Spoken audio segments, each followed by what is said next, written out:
അസ്സലാമു അലൈക്കും വറഹ്മത്തുള്ളാഹി.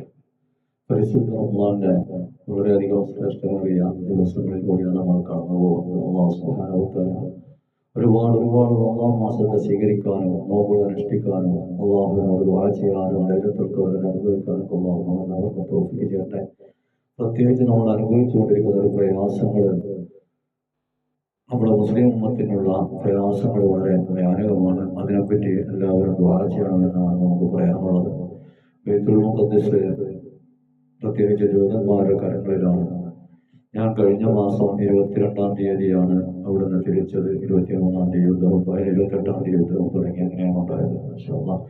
അള്ളാഹു അവിടേക്ക് എത്താനും ബൈത്തുൽ മുഖദ്ദിസിലെത്താനും അതുപോലെ അവിടെയുള്ള ഒരുപാട് പ്രവാചകന്മാരുടെ ചാരത്ത് സിയാറത്ത് ചെയ്യാനും അതുപോലെ ഈജിപ്തിലും പിന്നെ ജോർദാനിലും ഇറാഖിലൊക്കെ പോകാൻ കഴിഞ്ഞു. അൽഹംദുലില്ലാഹ് ഭാഗ്യം അല്ലാഹു സ്വീകരിക്കുമാറാകട്ടെ. എല്ലാവർക്കും വേണ്ടി നമുക്ക് ദുആ ചെയ്തിട്ടുണ്ട്. അതിന്റെ വീഡിയോകളൊക്കെ നമ്മൾ തുടർച്ചയായി വിട്ടുകൊണ്ടിരിക്കുന്നുണ്ട്. പലതും ഇൻഷാ അല്ലാഹ് നമുക്ക് വലിയ വിദ്യാഭ്യാസമോ അതിനുള്ള സാഹചര്യങ്ങളോ സെറ്റപ്പ് ഒന്നും ഇല്ലാത്തതുകൊണ്ട് കഴിയുന്ന രൂപത്തിലൊക്കെ വീഡിയോകൾ വിട്ടുകൊണ്ടിരിക്കുന്നുണ്ട്. എല്ലാവരും കാണുക. അവിടേക്ക് എത്താൻ എല്ലാവർക്കും തൗഫീഖ് നൽകട്ടെ. പ്രത്യേകിച്ച് പറയാനുള്ളത്, ഈ ജൂതന്മാരുടെ കൈകളിൽ നിന്ന് ബൈത്തുൽ മുഖദ്ദിസിനെ ഒന്ന് മോചിപ്പിച്ചിട്ടാണ് നമ്മൾ എല്ലാവരോടും വളരെ ആത്മാർത്ഥമായി ദുആ ചെയ്യേണ്ടതുണ്ട്. കാരണം ഞങ്ങൾ പോയപ്പോൾ അവരുടെ ക്രൂരത, ഞങ്ങൾ 10-27 ആളുകൾ ആ ഗ്രൂപ്പിലുണ്ടായിരുന്നു. അതിൽ 2 ചെറുപ്പക്കാരെ അവർ കടത്തി വിട്ടില്ല. ഒരു കാരണവുമില്ല. എന്താ ഞങ്ങളെ കടത്താത്ത ചോദിച്ചപ്പോൾ കടന്നു പോണ്ട, അത്ര തന്നെ അങ്ങനെ പറഞ്ഞുകൊണ്ട് മാറ്റി നിർത്തപ്പെട്ടു. അപ്പൊ അങ്ങനെയുള്ള ക്രൂരത കാണിക്കുന്ന ഈ ജൂതന്മാരുടെ കയ്യിൽ നിന്ന് ബൈത്തുൽ മുഖദ്ദിസിനെ അതുപോലെ അവിടുത്തെ പുണ്യസ്ഥലങ്ങളൊക്കെ ഒന്ന് മോചിപ്പിച്ചു കിട്ടാൻ, ഇസ്രായേലിനെ ഒന്ന് പരാജയപ്പെടുത്തി അവിടെ മുസ്ലിങ്ങളുടെ ഒരു സാന്നിധ്യം ഉറപ്പിക്കാൻ അല്ലാഹു തൗഫീഖ് ചെയ്യട്ടെ എന്ന് എല്ലാവരും വളരെയധികം ദുആ ചെയ്യേണ്ടതുണ്ട്. അവിടുത്തെ അനുഭവങ്ങൾ അങ്ങനെയാണ്. പക്ഷേ ഈ ജൂതന്മാരെ അവിടെ പേടിച്ചുകൊണ്ട് തന്നെയാണ് ജീവിക്കുന്നത്. ഇസ്രായേലിനെ കണ്ടാൽ പോയവർക്ക് മനസ്സിലാകും. അവരെ പേടി അവരെ മുഖത്ത് നോക്കിയാൽ തന്നെ ഉണ്ട്.